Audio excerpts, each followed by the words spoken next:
मुझे एक स्टूडेंट ने भेजा कि सर हर बच्चे को जानते हैं। हाँ जानता हूँ, मैं नाम भूल जाता हूँ, शक्ल से जानता हूँ कौन सा आता है, किस बैच में आता है, कब नहीं आया था। और नशे वालों को कई बार तो मैंने बच्चों को बोल देता हूँ सर तो बाहर आना, फिर कहता हूँ जर्दा खाया तो नहीं खाया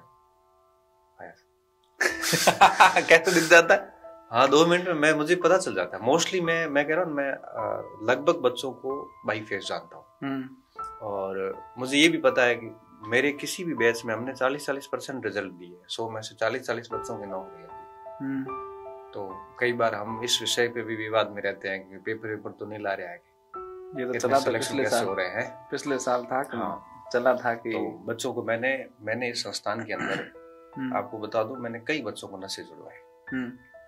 इसी भी बात कर लेते हैं। अभी के हालात क्या है बच्चों में? नशे को लेकर के बहुत चल रहा है, और मोबाइल के इस ऑनलाइन गेम है ना जो ये, इसको लेकर के बहुत कुछ चल रहा है। बच्चे आत्महत्या कर रहे हैं, बच्चे कर्ज ले रहे हैं, ऐसा एक अब न्यूज में भी आया, और अभी जो हाल ही के कलेक्टर हैं उनके संज्ञान में भी आया है। मैंने इसका क्या कारण कुछ दिन पहले टेलीग्राम पे एक आर्टिकल लिखा था, इस ऐप से इसी रिलेटेड लिखा था कि सफलता का, धन का कोई शॉर्टकट नहीं। अच्छा, जितना आप गलत तरीकों से पैसे लाने की सोचोगे, वापस उसी तरीके से ब्याज सहित वापस जाएगा। अच्छा, पहली बात। दूसरी बात, बिना मेहनत के धन आता नहीं, और अगर आ गया तो वो आपको बर्बाद करेगा। इसलिए बच्चों को कहता हूं कि इस प्रकार की मोबाइल गेमिंग, एपिंग, इन चैटिंग जितनी भी है, इस गंदगी से दूर रहो। मैंने आपको कहा ना, एक बच्चा अगर नशे पत्ते से दूर है और मोबाइल की दुनिया से, इस गेमिंग से दूर है ना, तो वो आज की तारीख में बड़ी सफलता है। अच्छा, अभी कल एक बच्चा आया, पिताजी आए उस बच्चे के मेरे पास। बच्चे ने कोचिंग के अंदर पिताजी से फीस तो लेके आया, लेकिन लगा दी गेम में। कल की घटना है? हाँ, ये कल की घटना है। अच्छा, तो अब गेम में लगा दी तो बिना फीस कोचिंग में एंट्री नहीं। तो बच्चे ने कोचिंग आना बंद कर दिया, 2 महीने से कोचिंग नहीं आ रहा है। उसके पिताजी को कैसे पता चला कि बच्चा कोचिंग, तो वो आया यहाँ पे। तो उसको पिताजी को कहा गया कि भाई बच्चा कोचिंग तो जा ही नहीं रहा है। तो उसको पूछा क्यों नहीं जा रहा है, तो कि मैं जा रहा हूँ, झूठ बोल दिया। तो पिताजी बच्चे को लेके कोचिंग आ गए। अच्छा, पिताजी वहां बैठे थे दूसरी बिल्डिंग में, मैं दूसरी बिल्डिंग में। शाम की मेरी 8 बजे क्लास थी।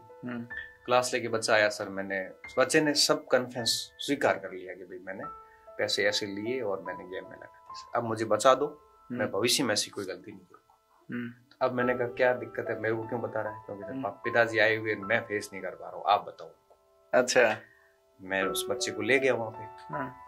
तो मैंने पिताजी को बोला, मैंने कहा इसने गेम में पैसे डाल दिए और अभी इसको आप माफ करो, भविष्य में गलती नहीं करेगा। बच्चे ने, मैंने कहा तुम जो सोच रहा है ना वो सारा इस पे एक कागज पे लिख के मुझे दे। पहले फिर मैंने उस बच्चे के, पहले तो मैंने कहा कि तुम कल आएगा मेरे पास, बाल छोटे करके आएगा। एक तो क्या बाल बड़े बड़े, बालों से बहुत फर्क पड़ता है। क्योंकि जब बच्चे के बाल बड़े ऐसे होते हैं तब उसके अंदर एक अलग सा एक अल्हड़पन पैदा होता है। मैंने कहा इसके सबसे पहले तो बेटा तुम बाल छोटे करके आएगा, इंडियन आर्मी के सैनिक की तरह करके आएगा। पहली बात तो ये। उसके बाद ही मैं आगे की चीजें कंसिडर करूंगा, नहीं तो मैं बात नहीं करूंगा।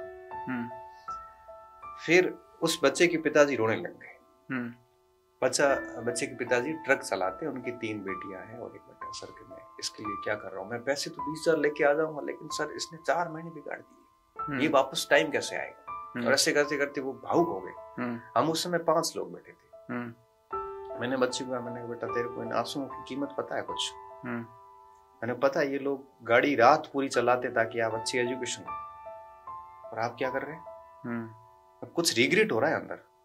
तो सर मुझे बहुत फील हो रहा है, मैं करूं क्या, हुआ वो तो हो गया।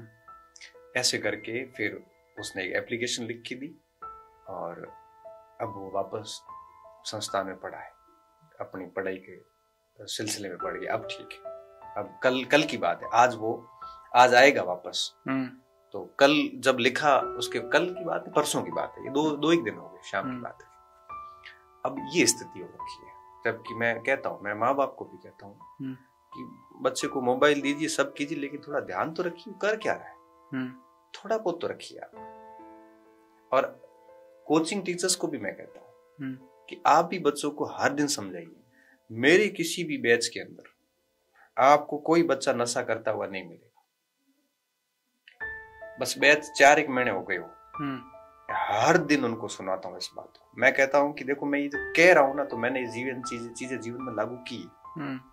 और मैं ये चाहता हूं कि आप शिक्षक दिवस पे हो चाहे किसी भी दिन हो, हम जो बात कहते हैं कम से कम उनको आप आत्मसात करिए। हमने कई बच्चों को नशे छुड़ा दिए। इस एप्लीकेशन के प्रति भी हमने ये जो कॉन्टीन वॉन्टीन कुछ गेम्स आए थे अभी, इसके प्रति हम जागरूकता के खूब प्रयास किए। लगभग मैं 5-7 हजार बच्चों तक पहुंचा। आपको चिंता बहुत होती है, क्योंकि बच्चे का करियर बर्बाद हो रहा है। लोगों ने 10-10 की मिट्टी ब्याज से पैसे ले रखे। एक मेरे सामने नेवी का एक लड़का नेवी में काम करता है, मर्चेंट नेवी में, 72 लाख रुपए नीचे चला गया। 72 लाख जिंदगी भर की व्यक्ति की पूंजी होती है। फिर कई बार सुसाइड कर लेते हैं, इतनी बड़ी राशि देख के सुसाइड कर लेते हैं, पूरा परिवार बर्बाद हो जाता है। क्यों करते हो फिर ऐसे सब? इससे अच्छा काम धंधा कर लो, बढ़िया पढ़ाई होती है पढ़ाई कर लो, कोई भी कुछ भी चीजें की जा सकती है। तो ये नशा, और अब फिर ये नशे का स्मगलिंग, एमडी, स्मैक, गंदगी बहुत फैली है। ये 200-500 रुपए में सप्लायर बन जाते हैं। अभी कॉलेज का एक बच्चा सप्लायर बन गया, वो 2-4 दिन पहले घूम रहा था, मैंने उसको खूब समझाया था। क्लास में आता था पहले, बहुत सिंसियर बच्चा था। मैंने उसका वो देखा टीवी पे तो मुझे बड़ा दुख हुआ, भगवान की कसम बहुत दुख हुआ। मैंने कहा ये पहले कॉलेज आता था, सीधा लड़का था, अब पिताजी कमठे का काम करते हैं, अब एनडीपीएस में, वो कब छूटेगा? अब सिर्फ सामान्य लालच होते हैं 200-500 रुपए के, क्यों ये पुड़िया बेचते हो? काम धंधा करो, इससे कमठे पे जाओ। इससे अच्छा तो ये मंडी में जाके गाड़ी भर दो, एक बोरी 300 रुपए देते हैं। इससे अच्छा तो ये कम से कम मेहनत करके जो पैसा कमाया जाता है ना, उस व्यक्ति के स्वाभिमान जिंदा होते हैं अंदर से। जरूरत सीमित रखो ना, क्यों बढ़िया बाइक रखने की जरूरत कहाँ है? मैं इतने साल से नौकरी कर रहा हूँ, मेरे पास कोई गाड़ी नहीं। अब ये गाड़ी भी, यूं तो कहने को मेरे पास 10 गाड़ियां पड़ी कोचिंग में, मेरे खुद के नाम की कोई गाड़ी नहीं है, एक भी गाड़ी नहीं है। काम चल रहा है बढ़िया तरीके से, चाहूं तो मैं भी ऐसे कर सकता हूँ, लेकिन अपने को अपनी सीमाएं समझनी चाहिए। तो बच्चों को क्या ऐसे शौक चढ़ गए, तो उस चक्कर में ये सारी चीजें हो गई। तो ये समाज की असफलता है, बच्चे की असफलता नहीं मानता। अगर आप हम सब मिलके अगर ये काम करें ना, प्रयास, तो कोई बच्चा इस गेमिंग में नहीं जाए। और स्पेशली ये जिम्मेदारी टीचर्स पे है। अच्छा, ये जिम्मेदारी शिक्षकों पे है, क्योंकि बिजनेसमैन तो अपना बिजनेस करता है, उसको नहीं पता बच्चे की नब्ज कहाँ है। हमें पता है कि बच्चा कहाँ गलती करता है। अगर टीचर्स सारे एक्टिव होके काम करें ना, तो मुझे लगता है टीचर्स और पेरेंट्स, तो कोई बच्चा इस स्थिति में नहीं जाएगा, ये तय बात है। अच्छा, इसलिए मैं ये जो समस्याएं खड़ी हुई ना दोनों, ये समाज की असफलता मानता हूँ। तो इन पे काम, समाज को क्या करना चाहिए इस पे समाधान के लिए? यही कह रहा हूँ, पेरेंट्स को ध्यान रखना चाहिए बच्चों पे। आज की तारीख में बच्चे को छोड़ के पेरेंट्स चले जाते हैं, पेरेंट्स के लिए पैसा इंपॉर्टेंट हो गया, बच्चे के ऊपर कोई ध्यान नहीं दे रहा है। अच्छा, ये हकीकत की बात है। एक अच्छा बिजनेसमैन अपने बिजनेस में रात दिन कमा रहा है, लेकिन उसने अपने बेटे को कभी बैठ के 10 मिनट बात नहीं करी, ये बेटा पढ़ाई में क्या चल रहा है, ला तेरे को मैं सवाल पूछता हूँ, तेरा होमवर्क चेक करता हूँ, चलो मैं तेरे गुरुजी से मिल के आता हूँ। क्या पेरेंट्स की जिम्मेदारी नहीं है? पेरेंट्स किसान है तो खेती में लगा हुआ है, उसकी भी जिम्मेदारी बनती है। मैं कहता हूँ अनपढ़ हो, कम से कम हमारे से आके मिलो तो सही एक बार बच्चे को लेके तो, सर मेरा बच्चा है कैसा पढ़ रहा मुझे बताओ। कोई बिजनेसमैन है तो कंप्लीट बिजनेस में करोगे क्या पैसे को? बच्चा खराब हो गया तो बिजनेस आपका 10 साल में खत्म कर देगा। अच्छा, करोगे क्या? तो सबसे पहला काम तो पेरेंट्स को करना चाहिए। बच्चा कहीं कोचिंग कर रहा है, स्कूल जा रहा है, कॉलेज जा रहा है, कम से कम 1 महीने में डांट लगा दो पेरेंट्स को, कम से कम 1-आधे महीने आप बच्चा जिसके पास जा रहा है ना, आप उनसे मिल के आओ एक बार। इससे क्या होगा कि बच्चे को डर रहेगा कि कभी भी घर से कोई भी आ सकता है, और आप औचक निरीक्षण कीजिए, अचानक जाइए, सरप्राइज विजिट, बच्चे को हाथ पकड़ के चल बेटा तेरे गुरुजी से मिल के आते हैं, आज मेरे से बात करके चले जाओ ना, मैं उसके टेस्ट के नंबर वगैरह सारी बता दूंगा। उसका फोन चेक करिए आप कभी बैठ के, बेटा क्या देखता हो तेरे फोन में, कौन कौन से मोबाइल से एप्लीकेशन से। पेरेंट्स को ये करना चाहिए, क्योंकि 6 घंटे बच्चा हमारे पास रहता है, 18 घंटे उनके पास रहता है। उनको ऐसे छोड़ रखा है, कंप्लीटली छोड़ रखा है। तो ये तो मस्तिष्क कैसा है, ब्रेन स्टॉर्मिंग, ये जो एज है ना ऐसी है बच्चों की। ध्यान नहीं रखोगे तो डेफिनेटली गलत रास्ते जाएंगे। अच्छा। और दूसरा काम शिक्षकों का, शिक्षक लोग जो है वो केवल कह ही सकते हैं, समझा सकते हैं, बाकी तो थप्पड़ भी नहीं मार सकते हम तो आजकल क्योंकि उसमें भी वो अपराध है, क्रिमिनल चार्ज लगता है। कभी किसी को पीटा आपने चेले को? मेरे को जरूरत पड़ती नहीं पड़ी। मेरे से बच्चे इतना रिस्पेक्ट करते हैं, एक बार मैं प्रेम से भी बोल दूं ना, तभी बच्चा वापस वो गलती नहीं करेगा। अच्छा। कभी जरूरत नहीं पड़ी।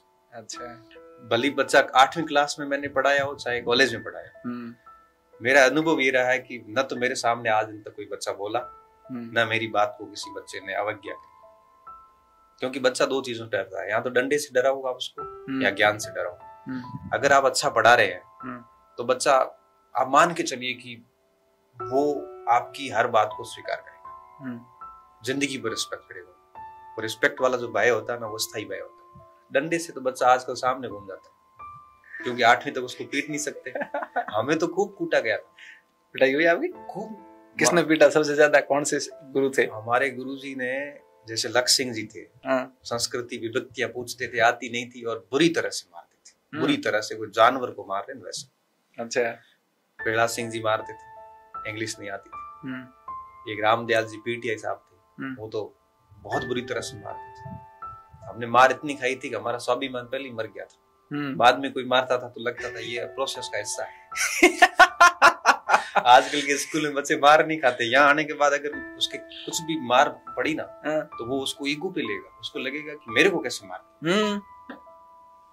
मेरे को कैसे कह, आज तो मुझे किसी ने हाथ में लगाया, हाँ इन्होंने कैसे लगा दिया। उसी बच्चे को 8वीं तक कूटा होता ना ढंग से, वो बच्चा, मैं कह रहा हूँ कि कभी ये नहीं करता। क्यों? क्योंकि उसको समझ में आ जाती है कि मारना, ठोकना, कूटना ये पढ़ाई की प्रोसेस का एक अहम हिस्सा है। डंडा जरूरी है, उसके बिना भय नहीं आता बच्चों। अब कॉलेज में बच्चे आते हैं ना, ठीक है, आप बातों से भले मैं समझा दूं, डांट दूं, लेकिन हम डंडे में हाथ नहीं डाल सकते। अच्छा।